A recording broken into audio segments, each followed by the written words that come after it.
Hey, what's going on? We're here in Cooker River Ranch. We're here with Rob Scribner. Rob Mhm. Scribner. And we're here in another chat of Let's Talk Tourism. Now we're going to learn a little bit about what Rob is doing, a little bit about his history as well, a little bit about what's his future as well inside this of permaculture, and also inside tourism, how permaculture can have like a symbiotic relationship with tourism. And so it's going to be interesting, a very fun conversation. He showed me around. I'm going to show you a few clips as well, but it's going to be a good chat. So, Rob, appreciate you for accepting the Oh yeah, invitation. I was looking forward to it. So, thank you for your time as well. So, Rob, tell us a little bit about how you started Okay. this, or where are you from? You know, how is it you got Right. here to Well, Oregon?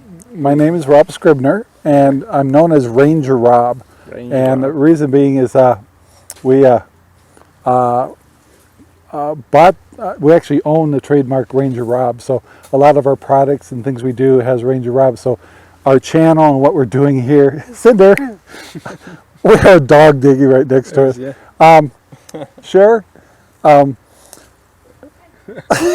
anyway, it's kind of funny. We have a dog that's digging in dirt and throwing dirt at us, so it's kind of funny. So welcome to the ranch. It's part of So this is called Ranger Rob Country Living is our channel. And so on YouTube, just go to Ranger Rob, all one word, Country Living, and you'll see we do daily videos here talking about homesteading, permaculture, and hydroponics. And so today we got a chance to kind of walk around and look at the hydroponics, how we're using our animals to increase the quality of our soil, showing different techniques of ways of you and I being able to grow our own food. And just because we're on a little 5-acre place here, we're trying to address people that may be living in an apartment or living in a townhouse or have a little little yard or whatever.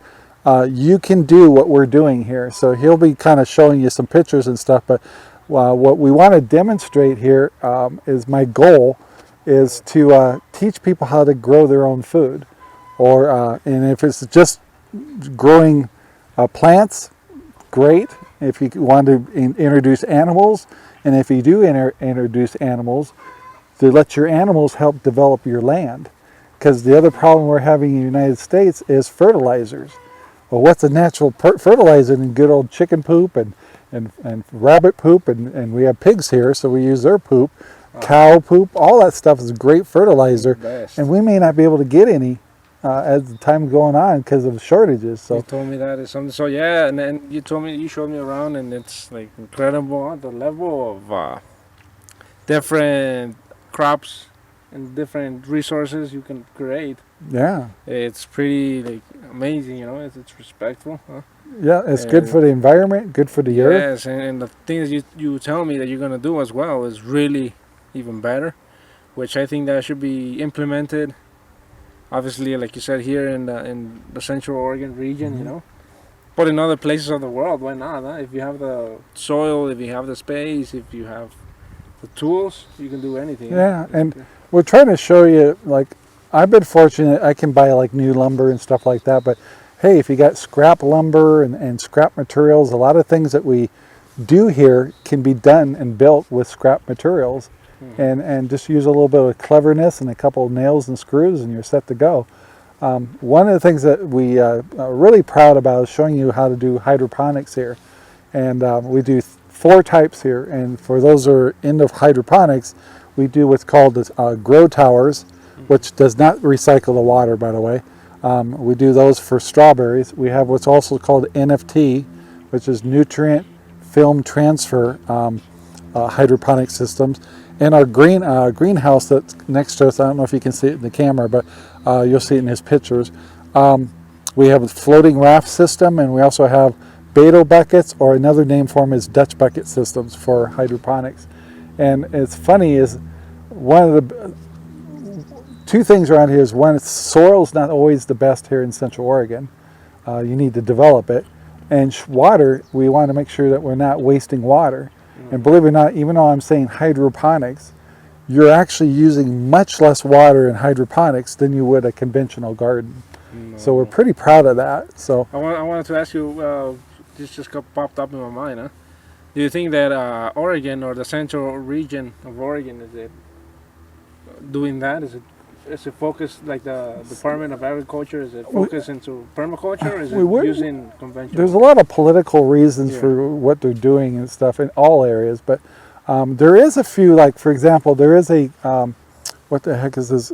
Country Vines is the name of the place in Madras.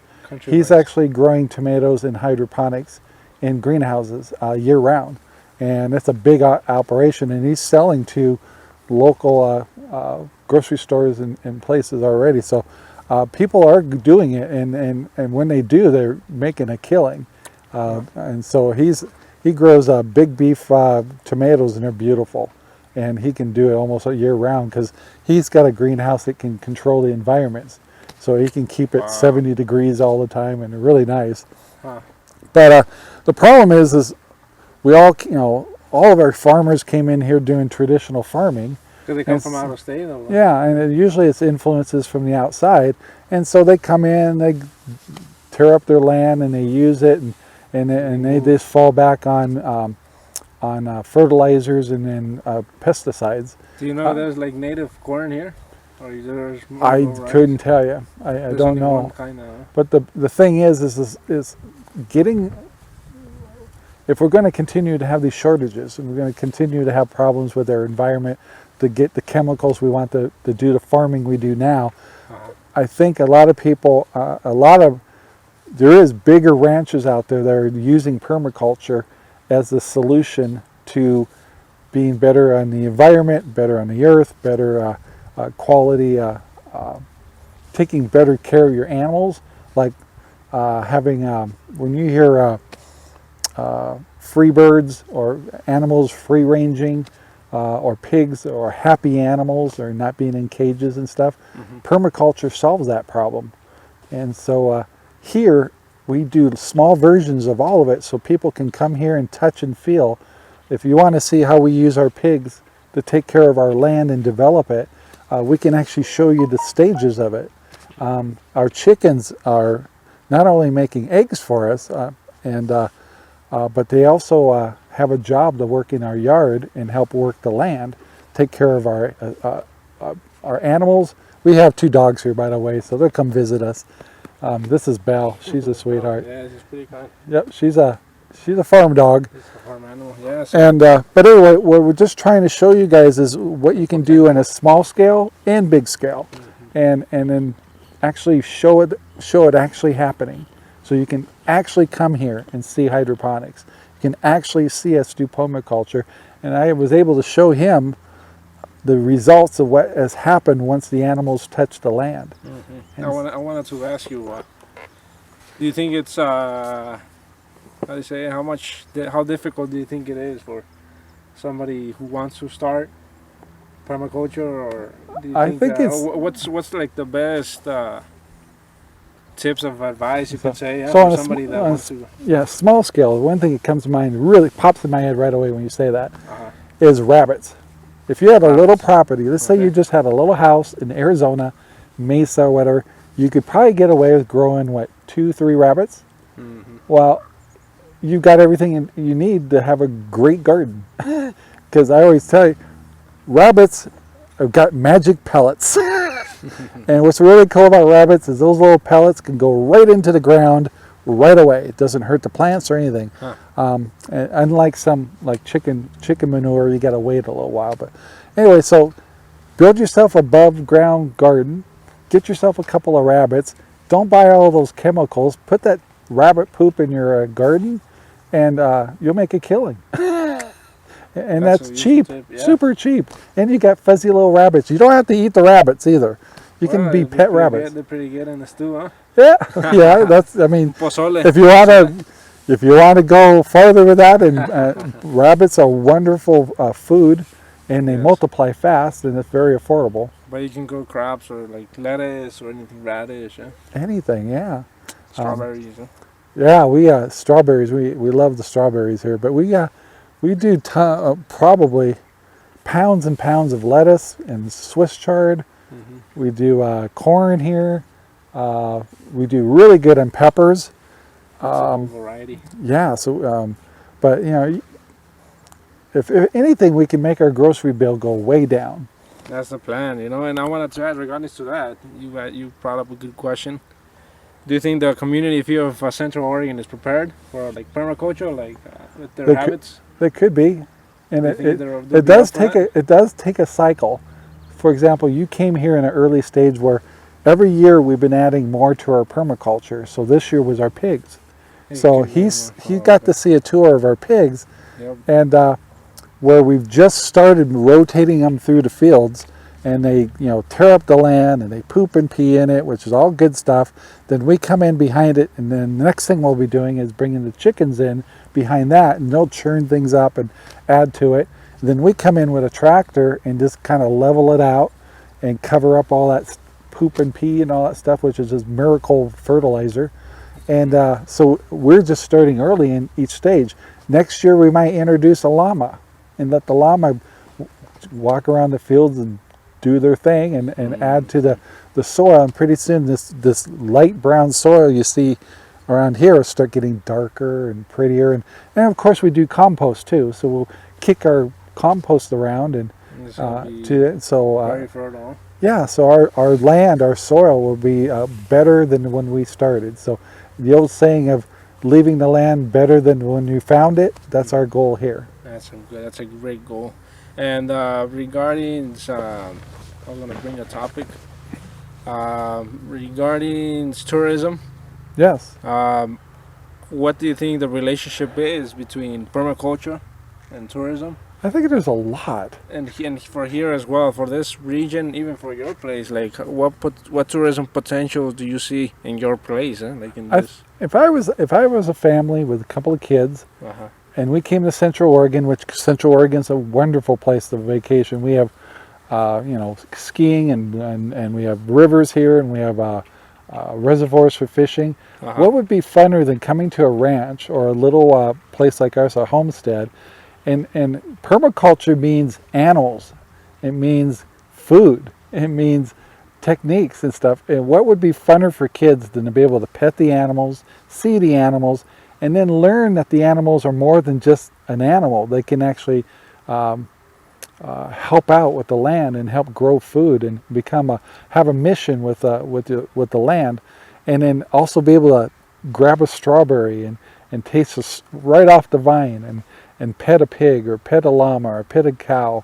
I think tourism-wise, what a nice thing to bring your children to. You're teaching them about where our food comes from, how to take care of the land, how to give back.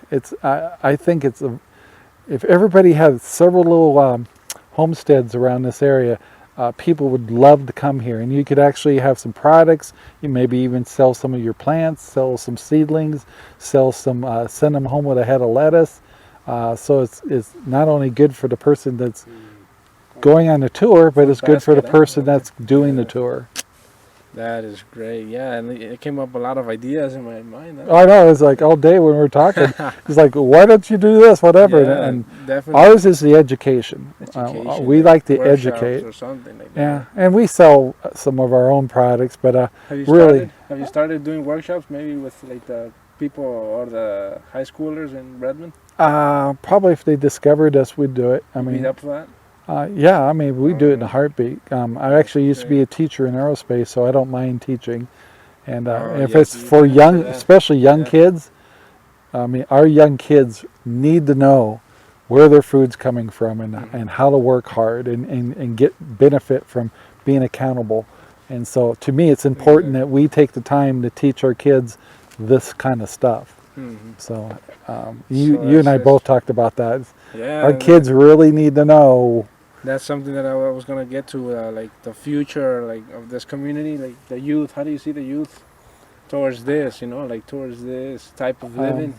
Well, maybe they're not interested into it, or a lot of them, distracted, they're in the or videos and all that kind of stuff. Uh-huh. And parents are kind of more reluctant about giving the kids freedom to go ride their bikes a couple miles away and stuff. So life's a little different. I understand that. So.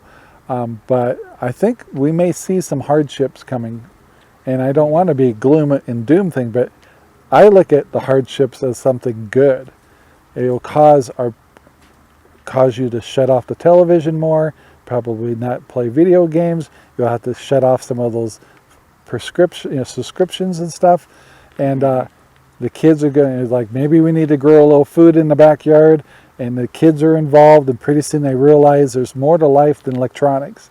And so just because we may have some hardships as America here with the inflation and stuff doesn't mean it has to be a bad thing. So that is certainly true. Especially, yeah, like you said, we're the kids now are living in this like technological era. You know, from the beginning. Yeah? You didn't live like that. You lived in like the book era or radio. I was electronic. I mean, I'm you see, we do podcasts here, and we do we do film stuff. So we are high tech. We just balance. You got to balance it. You got Starlink here, huh? We got Starlink. Yeah, we do all that kind of stuff. That's crazy. So we have all of our. We have cameras all over, and not for just security, but we're definitely high tech rednecks here. Even all the technology used for permaculture, it's pretty like sophisticated. You know, you need work. Huh? Here it's a lot more tools, or you got to learn that you got to make everything mobile. So we got a mobile chicken tractor. We got a mobile chicken pen that's on wheels that can move around the property. Fences are not permanent. We use Premier fencing, electric fencing, so we can take our fences down and move them. So we move our animals throughout the property. So you got to think mobile. So instead of a chicken house like that one that's permanent, you got to build a chicken house that's mobile on wheels. And even your pigs or your cows, you got to teach them to move around on the property and not work the land too far. You would just want them to tear it up enough so you can move them and then develop the property and make the soil better and stuff. So it's a different concept. It's not so much technology as it is changing your mindset of how you grow things for food, plants, and animals. It's all got to be mobile. Yeah, it's just kind of like how the old ways used to be, you know, like with the Mayans and all of that, but now with modern tools. You know, yeah. But yeah, it's very using the land. For example, in some of the cases they use, like say 4 different types of crops, and then they switch the crops out, so all of them get different. And a lot of them don't do that. They should. So that's something else, huh? But and then the other thing is any leftovers. You don't see off to our right that we have some old corn that's being torn down. That is gold. That's compost, and we have compost bins and everything. So another thing that contributes is any of your food scraps, anything left over from your gardens. And if I grow too much food here, it goes to our animals. So I can reduce my chicken feed, my pig feed, the whole works, by excess food that I grow. So it's everything recycles. Nothing. Try to waste less things. And I wanted to ask you now, like, how many people can this sustain? You know, what's your estimate? As many as you want, as far as you want to take it. This is glorious. Like, you wouldn't believe the amount of tomatoes we produce in hydroponics. It's amazing. We got, and it was our first year last year to have this all built and going, and we did not expect to get as many tomatoes as we did. Our tomatoes were to the roof. And we grow what's called Jet Stars, a super good tomato, and it was amazing. And so we're actually doubling that this year. So we're going to have so much. But if we don't eat it, we'll feed our animals. And our hydroponics, we're stepping that up, and then we're doing more conventional gardening too in the ground. And we experiment and add to this every year. So depending on size of your family, or maybe you want to sell this stuff, I can make seedlings. We have a growing room. We showed them our growing room. And I could take those seedlings and go to a little, on Crooked River Ranch where we're at here, we actually have our own farmer's market. So we can actually sell seeds or plants. I can sell lettuce. I can sell anything I want to. But I'm so busy now between Ranger Rob Country Living and the podcasts and all the things we do. He keeps giving me like, you should do this, you should do that. I'm going, yes, I should, but I don't have time. There's time on the day. Yeah? It's like today, it was like we're doing several things. Sherry's actually in the background, my wife, We're getting No, our it's just hydroponics up and exciting. running. She's doing final. We're going to do some burning today. We got to build a. There's always something to do, and There's so always you something never. here and- You'll stay healthy, Range. people. Yep, it's a balance, you know. Activity, you start doing things of that, you know. Mm-hmm. I wanted to ask final question. I can say, what message would you give to that person that is thinking of doing permaculture? Like he's deciding to make that step. I think if you're somebody, one is anything you can do to help reduce your costs at the grocery store. All right. You could really help. And so if you're trying to fight inflation, fight shortages, do things, if you have children and you want to introduce them to more earthly things and where your food comes from, whether it's meat or just plants, that's my message, is you'll be taking a step back to let our kids know where things are coming from. And two, as you get older, I'm now spring chicken, this forces me every day to get out, feed my pigs, clean up things, do projects, get exercise. Otherwise I'd probably be 400 pounds. And I'm still, squeezably soft. But I'm active. I'm always moving. And when you get my age, being active is important. And having a homestead at whatever level you want it to be will force you to go outside, and I got to go outside in the rain. I got to go out in the snow. If you don't want to, well, you have to. I mean, I got to do it. The animals don't feed themselves, so it's healthy. It's a healthy lifestyle. That's the biggest thing right there. That is, we'll end with that. Very good. I really appreciate you, Rob. Oh yes, I enjoyed it. If somebody wants to check out your social media, or they want to contact you for maybe a tour, how can they reach out to you? Well, you can. We have Ranger Rob Country Living Facebook. Just message us there, Okay. or go to Rob Scribner's Facebook, and you can contact us through our Ranger Rob Country Living YouTube channel. We have Twitter. We have all that stuff. So we're. Website? You have a website as well? I have a Ranger Rob Country Living .com website too, so you can catch us through there. All right. So definitely check out the videos that he posts, all of the things he sets up. I'm sure you're gonna like it, and hopefully, if you can make it here, he can do a short tour. Yeah, we love to do tours. It's well worth it, you know. Yep. So I thank you for listening or looking at this video, and Let's Talk Tourism, and we'll see you in the next one. Take care. Take care.